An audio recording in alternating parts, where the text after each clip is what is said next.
Congresswoman Alexandria Ocasio-Cortez is now firing back at her critics who put up this billboard in Times Square accusing her of costing New York thousands of jobs and economic opportunity by driving away Amazon's second headquarters.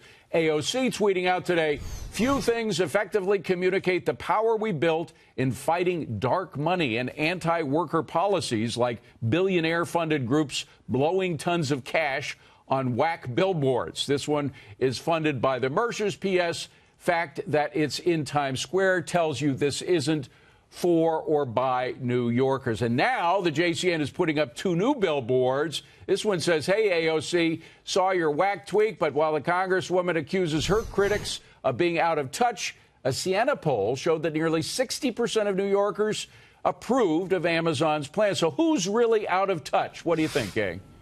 I'll tell you what this reminds me of, I remember seeing a parade by one of the unions a few years ago, and they were pretty much yelling at everyone on the sidewalk, this is a blue state, and I'm thinking, oh, does that mean I have to leave? What does this all mean here?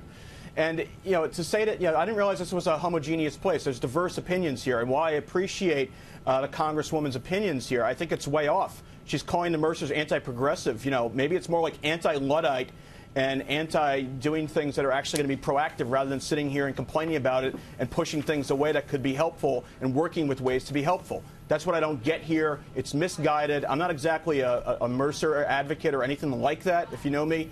But, to me, this is just completely misguided. And it's like, well, you want to defeat this sort of thinking? Give her enough rope, shine a light, let her keep talking. Go ahead. All right. Well, just for the record, Alexandria Ocasio-Cortez is such catnip right now for media attention. That's a great word. She is to the left, or to the media world on the left, what Donald Trump was to the right a few years ago. And while she, attracts attention, it bears remembering she is a junior congresswoman from New York City. She is not in the leadership. She is not. She's on some pretty powerful committees. But, she is not the head of a committee. She is a vote. I'm not saying that is an insignificant thing. And she has a lot of Twitter followers, so she gets to shape the dialogue. And there were a lot of grassroots opposition to Amazon, which I'm on record, I think was a mistake. I think it'll be bad for Amazon. I think it will be bad for the city. But it certainly wasn't just her.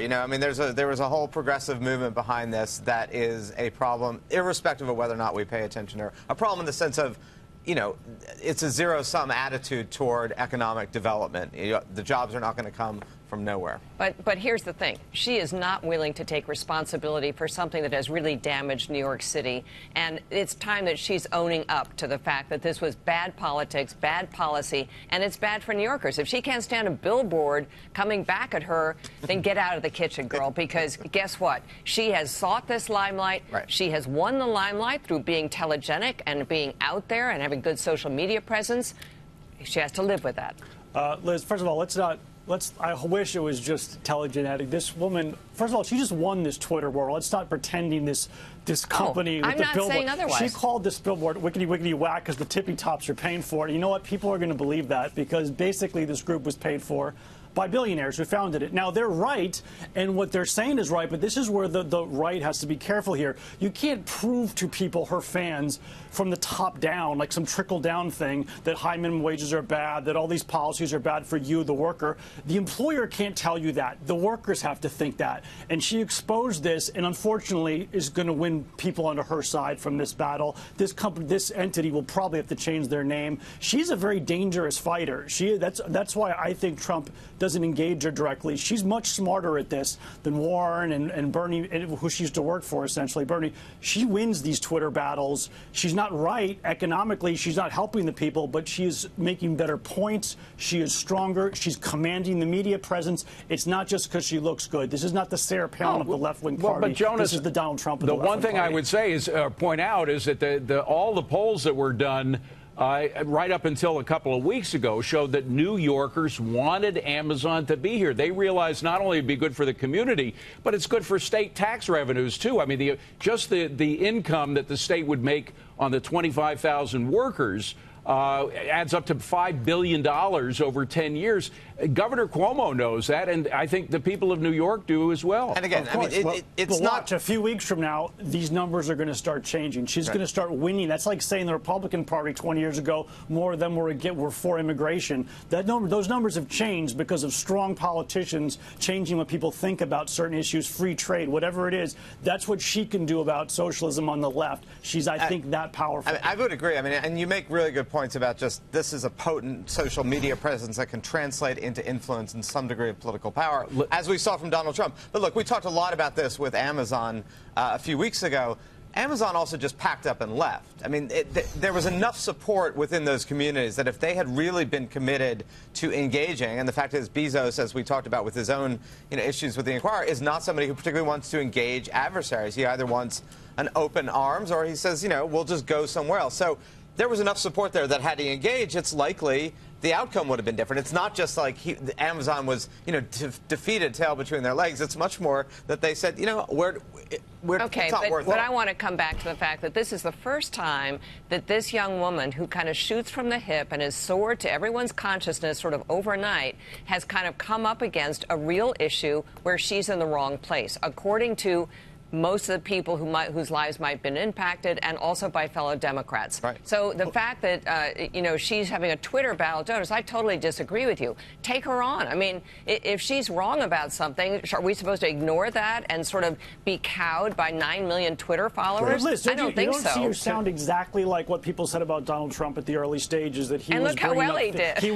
was saying crazy things that you can't say about being here. He was wrong. He was saying things like, I'll pay off the debt in 8 years. We know that was not true, but the fact is people started to believe in the message, and he got elected, and the other person he was against was very weak. This woman is doing that. She's not making sense from pure economic point of view. That's not the point. The point is so she's going to shift the needle. So how do you think you should counter her? I mean, just ignore her, or... I think it's important to engage. By the way, what you're looking at right there is one of the other newest billboards. It says, hey, AOC, this billboard costs about $4,000, but you just cost New York 25,000 jobs and $4 billion in annual lost wages. Ouch. I think this is going to have an impact. I do, and that's too. the point here. That's the point here. We're in a situation now where no one won. New York City lost. We don't know what would have happened with this, and we're never going to find out unless...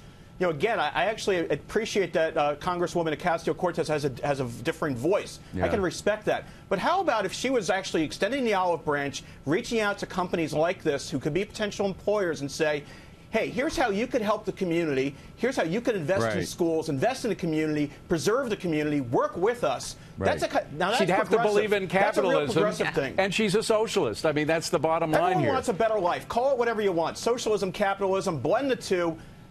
She needs to label everything. That's her political shtick for right now. It's going to get old, just like the other side gets old, just saying no to everything. That's it. I don't know how you blend two polar opposites, though. That's a problem. We got to move on, gang.